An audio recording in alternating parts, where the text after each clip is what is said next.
Okay. Let's set up here real quick.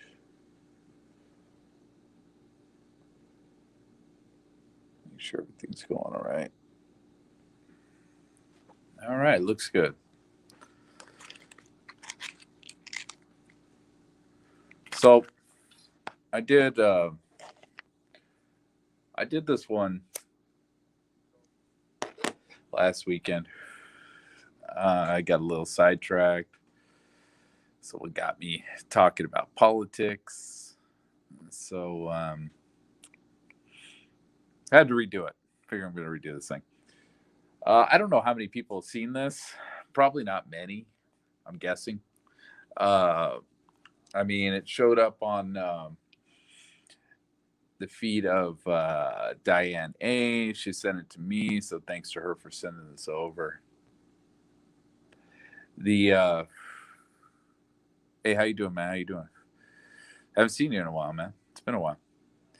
All right. Anyway, so I got to get a little carried away last time on this one, so I deleted the stream because we got a little bit into politics stuff like that. I just didn't want to go there with this uh, Russia Ukraine kind of nonsense. I'm gonna say this, man, for anybody that wants to talk about that.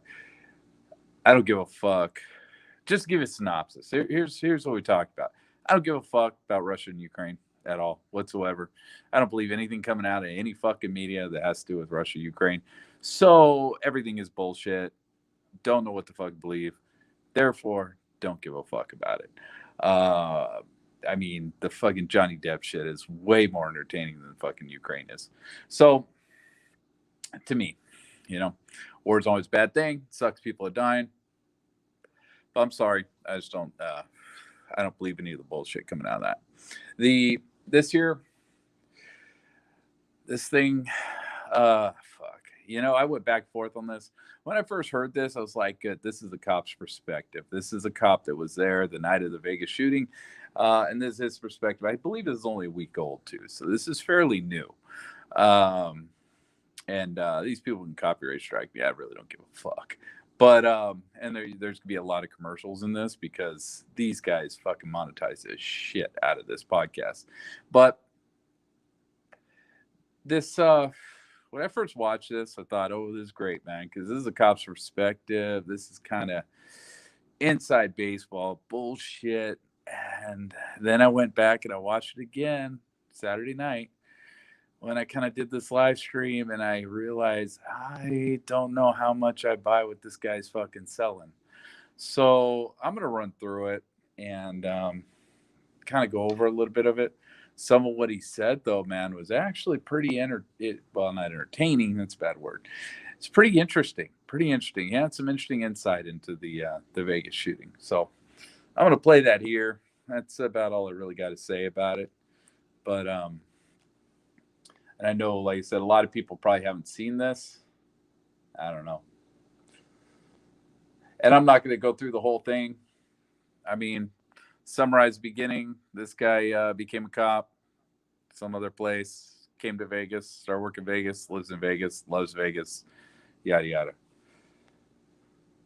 But I'm going to start at a certain spot where he kind of starts talking about Vegas a little bit and the way security works over there. To Southern California or some of our bigger metropolitan areas. Las Vegas is an island in the Mojave Desert. There is no resources. There is no one around. There is nothing coming for several hundred miles in any direction. And so Vegas Metro and the bosses that run it, I understand, and because I've been there, and you have to own the valley. You have to like we can't allow crime and terrorism because no one's here. If you're an LAPD, San Diego's an hour south.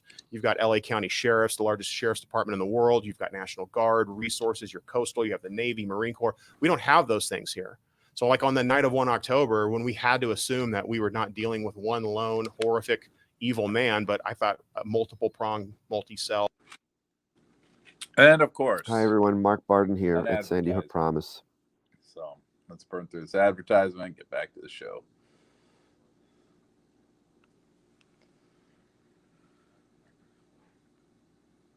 Terrorism attack, that's where the stress comes in of policing this valley, of keeping the valley safe, because we are this island in the Mojave Desert. So after you get out of like JTTF, and we'll fast forward now, just I guess up to that day in October. And I know you've talked about this before, and I appreciate you being on here with us talking about it. The festival that's going on at the time, I imagine, just as you said, the influx of people that are here in the city, large number of tourists, guests, and so forth. A lot of officers out there working the streets, Yes. anyways, whether they're on duty or part-time gigs or however you guys work it here. Were you yourself on duty that night, or was this? I mean, because this whole thing transpired pretty quickly, Yes. and so it wasn't like time for the SWAT team. Do you guys have a full-time team here? Yes. Okay, so are guys on duty 24 hours essentially, or they kind of Not 24 hours, but they're on call 24 most hours. of the day? Okay, yeah. So and that's it. I mean, kind of like when Columbine happened, that kind of changed the way police officers responded to active shooters, period. Sure. Because before it was like, hey, we're going to wait till the SWAT team gets here. Oh man, getting some lag. Huh. So far, I mean, it's To interesting. take care of this, and obviously you can't do that because His perspective is interesting. How they are kind of like an island in the middle of the desert, so they have to be a little more, I guess, on their own, independent. Hey, how you doing? So, to me, that's all that's come out so far. But he does go into a little bit. If you see the side there, Vegas shooter, Dan Bilzerian, 1 October. He goes into all kinds of stuff. there's a number of lives that get lost. Sure. And same type of thing with what happened here. It was you guys that were on duty, the boots on the ground at the time. You guys couldn't wait for SWAT or the backup or whatever to show up. So basically what happened was many people will remember the terrorist attacks that occurred in Mumbai, India, I want to say in 2008. Sure, by, hotel. By a Now, this is interesting because he's going to go into the mindset of the police when things like this happen, which is very interesting. terrorist organization called LET, Lashkar-e-Taiba, and they're linked to Pakistani intelligence. And they came over in boats and they did these multi-prong attacks throughout the city. They killed all these people in a Jewish center.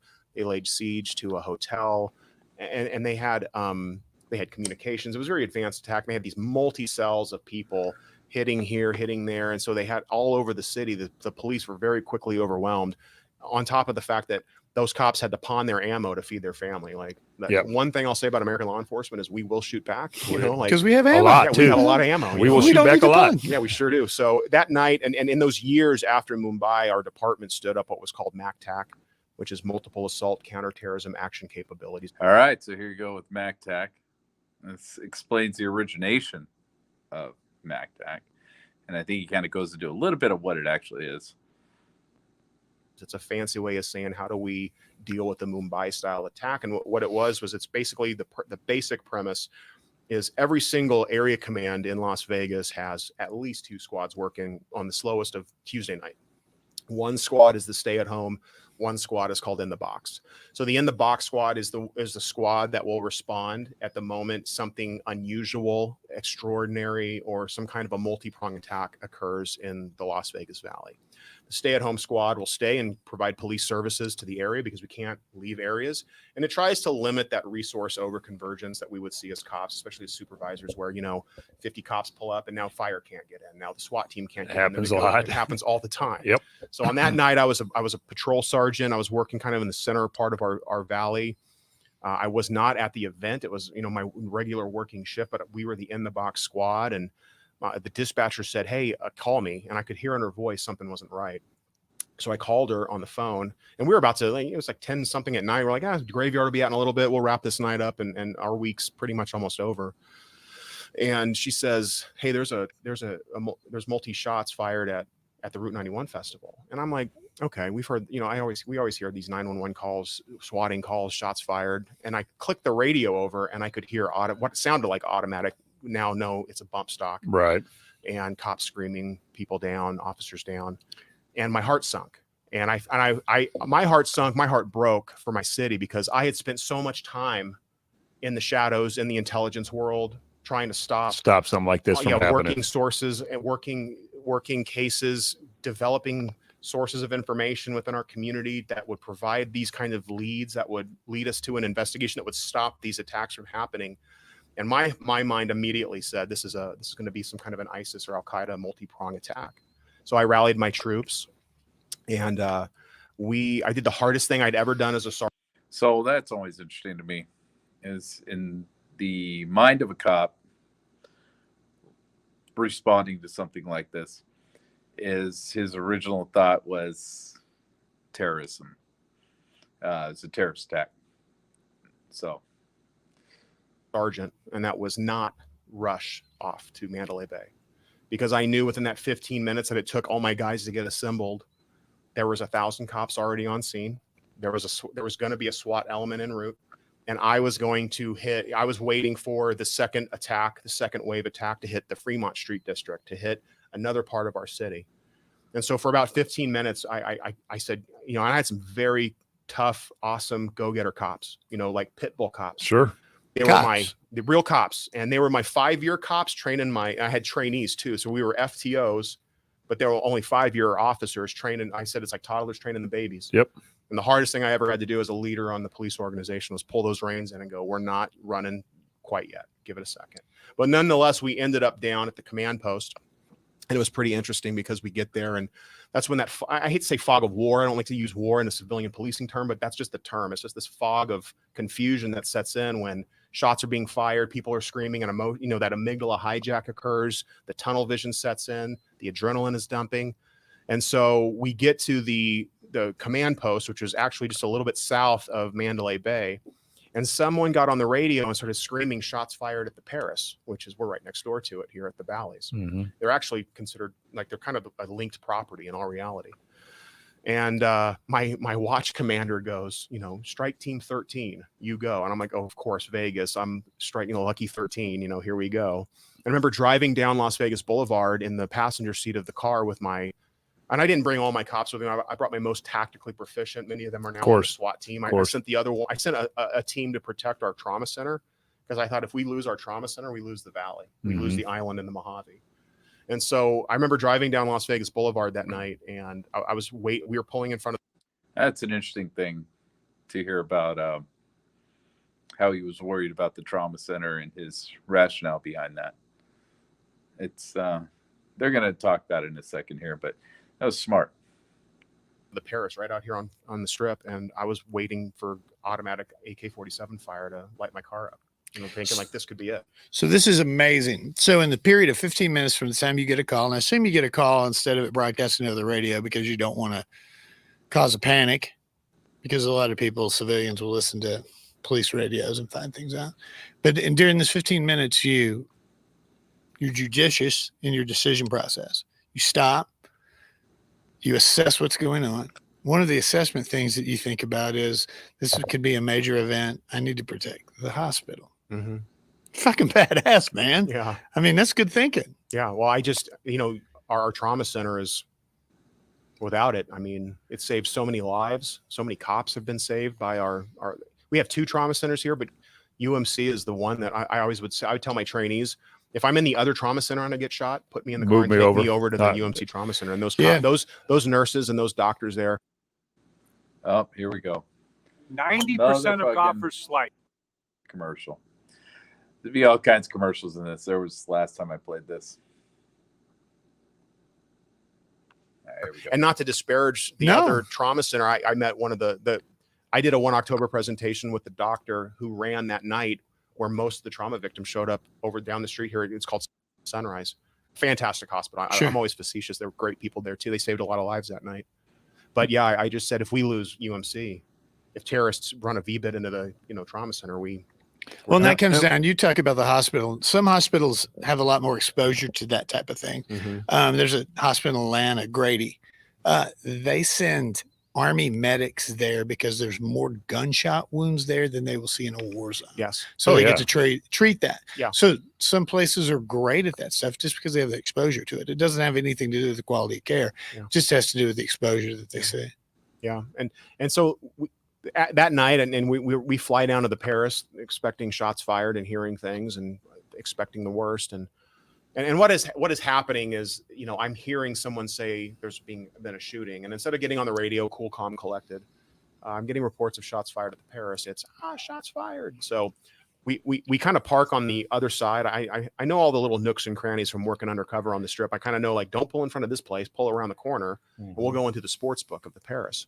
So we walk into the Paris, all of our, you know, rifles and kits and all that stuff.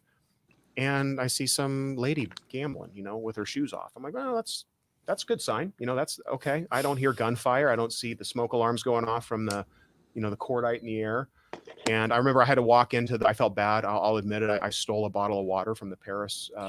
It's $7. Yeah. They're like, That's interesting. He seems to think cordite in the air would set off smoke alarm. But for some reason it didn't. I don't know. I mean, I'm not talking about the Paris here. I'm talking about in the room itself. But I don't know. Yeah, $7. I need water. I'll have to come back and pay for it. So, but another strike team, we met kind of in the middle, and I see that sergeant, and I'm like, "Are you hearing gunfire?" And he's like, "No, I'm not hearing anything." So I knew then. So the problem with this, and this guy is, I've watched this a couple times now. I don't know how to say it. I don't know how aware he is of certain things. I mean, he may be a good cop. He may be good at his job. But he says some things here that I have an issue with. And they'll be coming up. That I think we're getting a lot of this, like what we got echo reporting where someone heard, it's like the telephone game. And then we got the trolls all around the world on the internet, internet phones calling in fake stuff to Vegas. Okay, so there's interesting. If that's true, you know, he's basically saying that there were, you know, people playing telephone, which is, you know, what people generally do to deny a lot of the shootings up and down Strip. He also says that they have trolls calling in from all over the world. At this point, everyone knows what a troll is. And so that's an interesting concept and how accurate it is.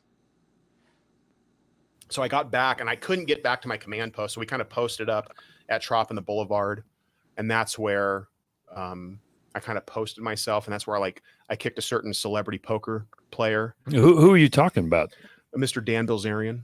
Hey, the security's boning out. Okay, so before we get into Dan Bilzerian, and I've said this before, but I don't know, lost in the shuffle. I don't know how many people heard it. I have my friend who was shot ended up in the hospital for quite a while after this. He didn't know who Dan Bilzerian was, but I mentioned him one time, and he knew the name. He didn't know who he was, but he knew the name.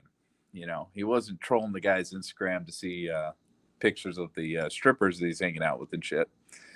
The reason he knew his name was because Dan Bilzerian was running around all the hospitals, handing out food and blankets and shit to all the families that were in the waiting rooms, waiting for their, you know, word on their people. They were stuck in the hospitals. So he was doing a little bit of philanthropy or whatever you want to call it in the days following. But he'll talk a little bit about Bilzerian.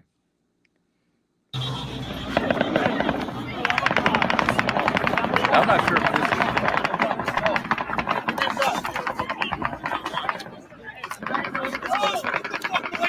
I don't care. I don't know who you are. Jesus Christ. You want to help? Dude, don't fucking, you know better than that. I'm just saying, I don't know who the fuck you are. I just showed you my cred. That's fine. I don't know who you are. Keep moving. Keep moving. Let's go. Let's go. Dan Bilzerian. I've heard of that guy. He's a nice guy. I actually like Dan. I listen to him on a lot of stuff, but yeah, I looked over. I'm standing there with my rifle and we're trying to safeguard the triage center. We set up a hasty triage for the paramedics and fire. And I look over and There's clearly a deceased human being with a cover. He's covered with Sure. a sheet. And I look and I see this guy and this buddy of his are like picking the body up. And I thought he's wearing BDUs. And I'm like, why is Shit, here we go. More commercials. A lot of commercials for this. All right, here we go. medical trying to load this dead body into, like, we don't move dead that bodies. guy's not going anywhere. Yeah. Right. You know, I like, unfortunately. He doesn't need to be triaged. No, it does not. Yeah, he's on the tarp that is like It's nothing we can do for these folks. Yes. This color is, there's nothing we can do here. And I look and I'm like, that's Dan Bilzerian. So I walk over to him. he's high. Is he a Las Vegas native, or does he I just don't happen to be think here? so. At the He time? likes He country comes here music. a lot. I think he's got he's got a lot of business stuff going on here. I think probably with his poker world. Okay. And I see him. I said, Mr. Bilzerian, sir, what are you doing? And he goes, we got to get this guy to the hospital, man. We got to do something. and I appreciated it. I said, listen, I really appreciate. And he truly did. I could tell in his heart he wanted to help. And I think he asked, you guys have any extra guns? We'll go do. I go, the best thing you can do for me right now is be a good witness and head back to your hotel room. And so, that was and then I had a picture of it. It showed me on the news and you could see him. I don't think the news figured out it was him, but I had to have him and his buddies removed out of the crime scene. So I didn't consult the person who was going after Bilzerian over this. Because I don't know if that person wants to talk to me, but I always thought that when he was picking up the body, it was somebody inside the venue. He's making it sound like it was at the temporary triage, which would have been at the intersection, I believe. There are probably a couple. I know there were a couple. But I think where he's talking about would probably be the intersection. So that would be Fraser's body. But not 100% on that. But I always thought that the picture that was shown in the newspaper or whatever, it always looked to me like it was in the venue. I tend to believe this guy, that he's probably accurate, that this was not in the venue where this happened. So that's, whatever. I don't know. Unless I see that article again, I don't know. And then I ended up taking our team found out that thousands of the people who had fled from the event kind of ran north and into the Tropicana Hotel. So I ended up going into the Tropicana with my team and finding out that thousands of people were back there, most of them under the influence. They'd been drinking all night. And you had those, one lady, very unfortunate, just very distressed, very distraught, had blood and brain matter. And said like her loved one had gone down and she didn't know what was going on. And she was covered in it. Let's get her to the hospital. Let's get her the help she needs. And then the drunk guy who's like, I'm going to kill him. Give me a gun. And he's trying to rile people up. I'm like, let's get him out of here. And then I just grabbed the bullhorn because I just kind of figured these folks need to hear something from a leader in the position of government to go, I'm really sorry that this happened.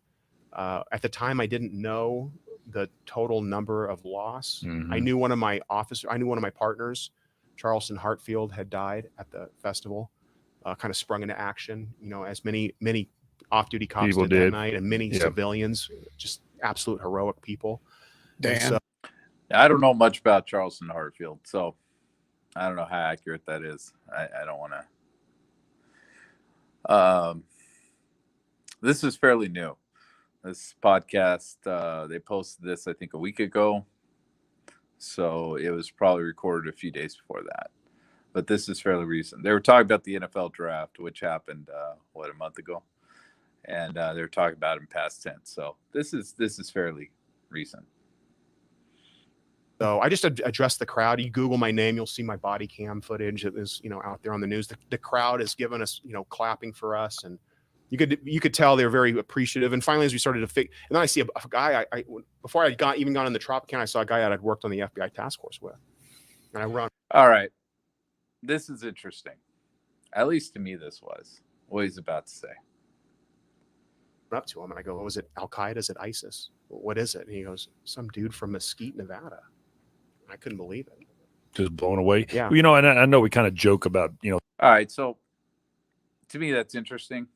You know, he walked up to some FBI agent he knew and asked him who this was who was doing this. And of course, this is the night of the event. And Shred told him, just some dude from Mesquite, Nevada. It's interesting. Dan being out there, and that's been out in the media before. And you're talking about, you know, some of the other civilians that are wanting to stand up and do something. And obviously, civilians are a huge role for us in law enforcement. But you know, just doing a little research about this incident out here, and there were a lot of civilians that received awards for different things that they did out there. I mean, there was a British. Now this here, it looks like he's reading off his phone. I don't understand a lot of this because I don't know where he's getting these. These are very specific. He's not just generally saying, oh, yeah, there are a bunch of cops there. There are a bunch of these people there. No, he's very specific on who was there. So I've never really paid attention to this guy's podcast before this. And I haven't gone back to see if he's done anything old on this. So maybe he's actually interviewed these people. And maybe that's what he's reading. But I don't know. I don't know where he got this list of people. Soldier that was here for it, a Navy petty officer, a detective from the Rhode Island State Police that happened to be there, part of the crowd, an assistant scoutmaster that was out there, and then a sergeant with the Utah Army National Guard. And these guys either helped evacuate people.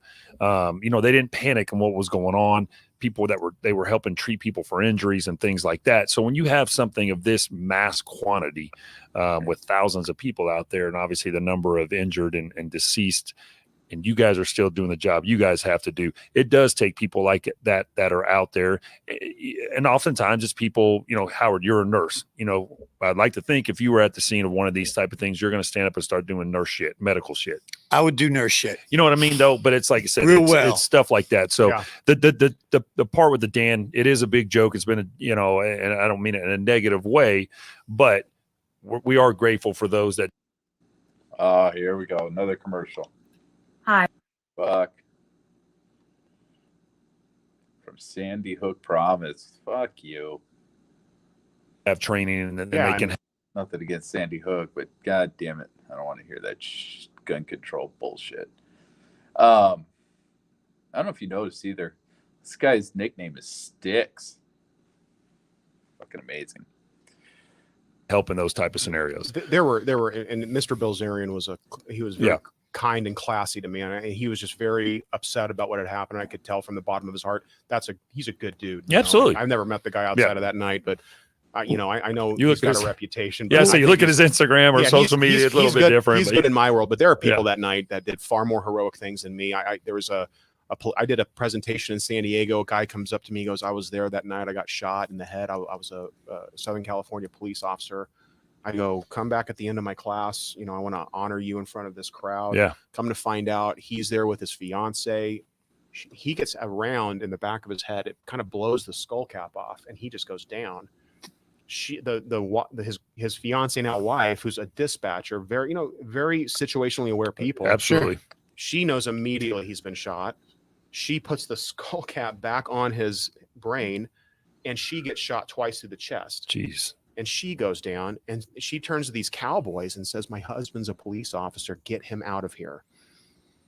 Like, what a hero. So I hear this story, and he came to my retirement barbecue. Mm-hmm. His name's Mike Gracia. He's a fantastic guy.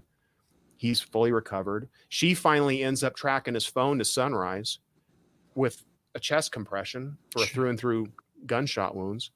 And she finds a nurse, and, hey, is my husband alive? And the nurse doesn't pull any punches. It's very, very unlikely your husband's going to survive. Yeah. But he made it. And the whole time she's like, okay, cool, calm and collected. No amygdala hijack, no panic. Just take a breath and carry out the mission. Right. There'll be a time for that. Would I be able to do? I'm like, okay, we responded that night, but I had body armor and a right AR-15, and it's like, we have all this equipment. I'm not drinking a whiskey at the concert and I take a round. Right. And she saved his life. And then I get to meet their newborn baby that would not be alive today had he not survived. Wow. So I'm like, that's why I do these talks. This is why I talk about 1 October. It's not about me. It's about the people Right. who lost loved ones, the amazing heroes of that night who were in that crowd, the cops that sprung into action, the firefighters, the cowboys. Right. My favorite story is a lot of people ran, a lot of folks jumped the fence into the executive side of McCarran Airport. Yeah, that's it. I mean, exactly. Yeah. People ran towards the airport. And in true cowboy fashion, they got into some of the planes and drank all, like one plane had one plane had like a bottle of Pappy Van Winkle Gone.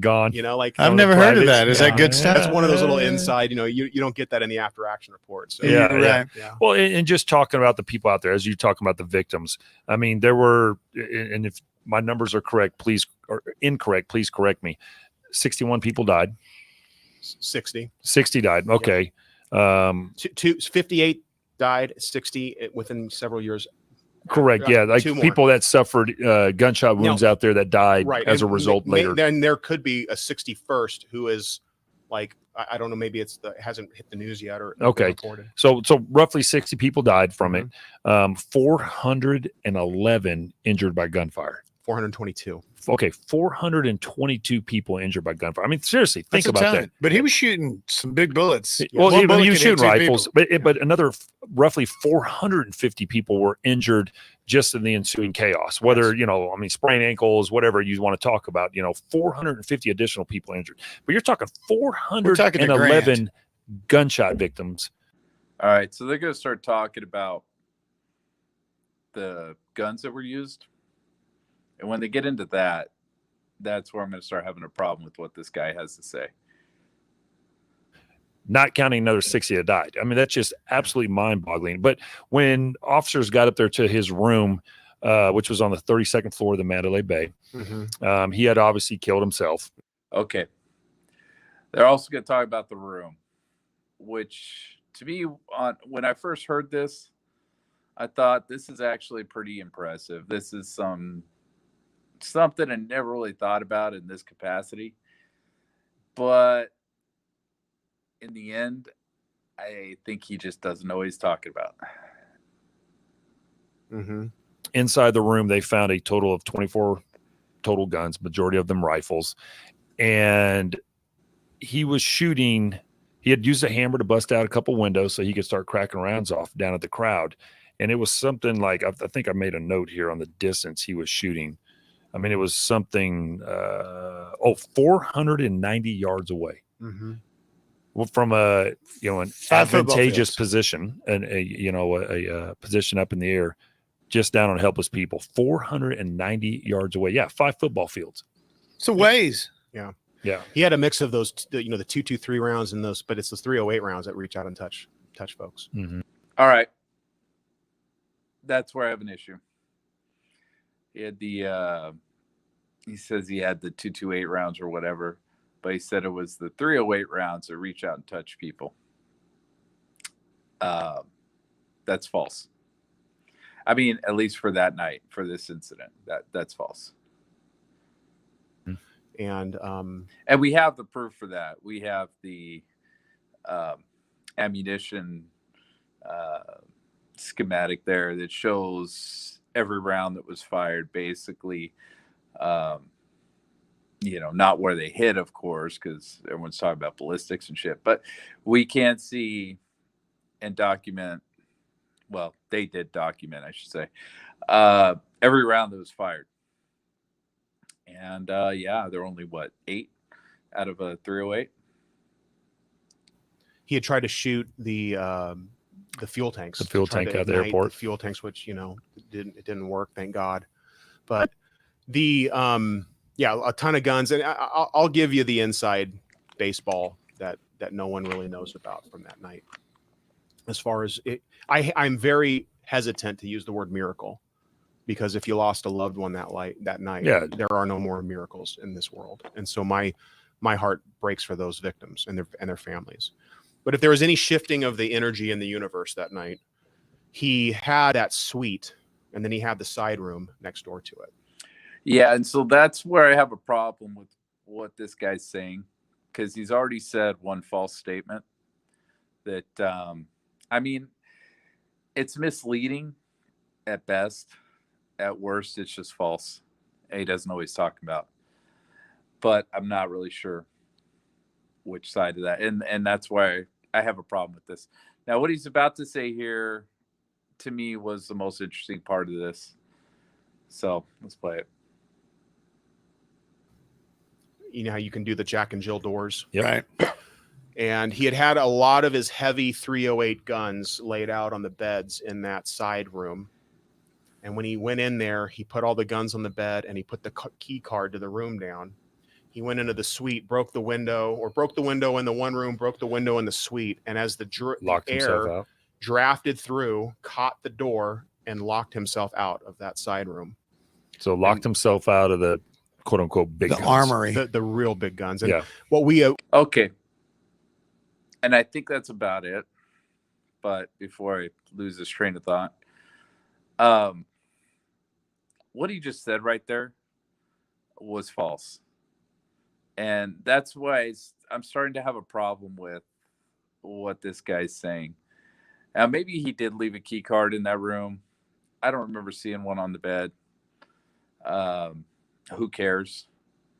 You know, but the insinuation there, I'm thinking, and I mean, unfortunately, he doesn't extrapolate on this enough. But it sounds like what he's saying is that Paddock was a dumb shit. He threw all his heavy guns in 134 and left the key card in 134. And when he came back into 135, the door blew shut. So he was screwed. He could not get back into 134. I don't buy that rationale. I mean, what, did he leave 8 key cards on that fucking bed? No, I don't buy that. And all the messing around with key cards earlier that night, he kind of had a whole setup of he should have known at that point which key cards were for what. Those key cards should have been fairly important to him. But he wasn't going to go out in the hallway anyway, I guess. But that's wrong, too, because those 308s, he had plenty of those in 135 as well. I mean, there's one in the doorway as soon as you walk in. There's one over his leg that everybody's been, arguing about since day one. So he had plenty of those guns in there. And I don't know about ammunition. I mean, you could argue maybe all the ammunition, maybe you only had 5 clips of ammunition total for 308s, which I doubt. But you could argue that those were in that room and he was screwed that way. But a lot of what this guy is saying is we can prove is inaccurate. That's the problem. What we probably guesstimate that he was going to use to try to ambush our SWAT officers. And so, I like I said, I don't want to call it a miracle, but if there's anything positive in the energy of the universe that night, it was that just a little bit of physics and that wind shut that door on him.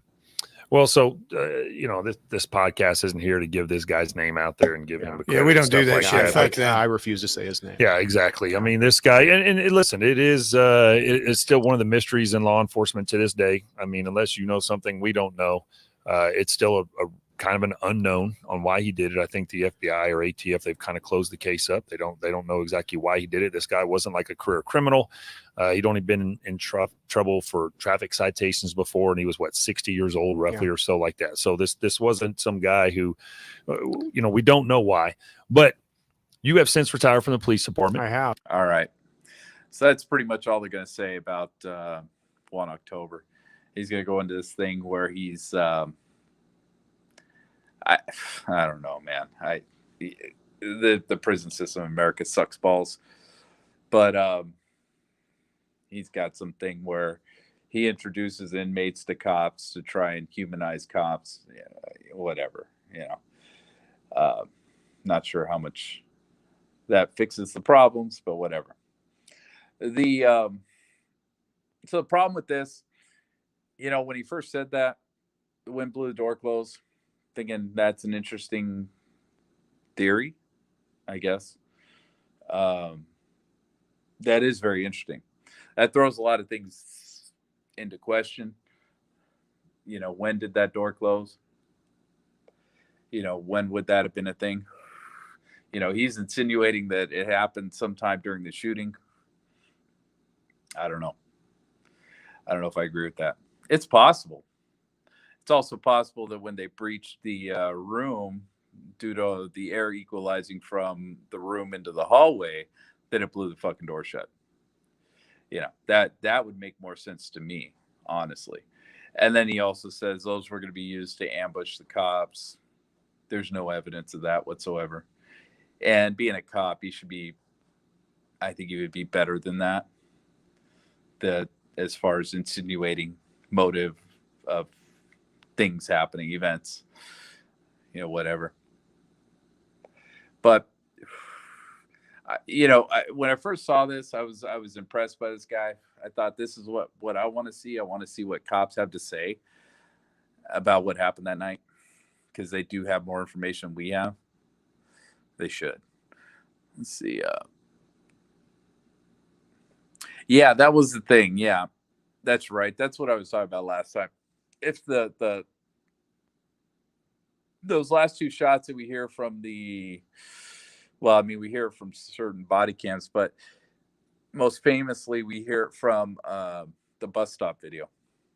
And if those are actually from a 308, which I don't think we can prove. And if we go into, let me see. I did this last time, so I may as well do it again.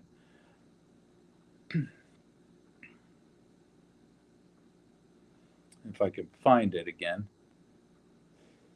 Let's see if this is the right one. Yeah. All right. So where is the rounds? Let's see. Shit, I thought I had it run up, but apparently I didn't. Okay, here we go. So 10:09. Well, it starts 10:08. Fired first round fuel tank.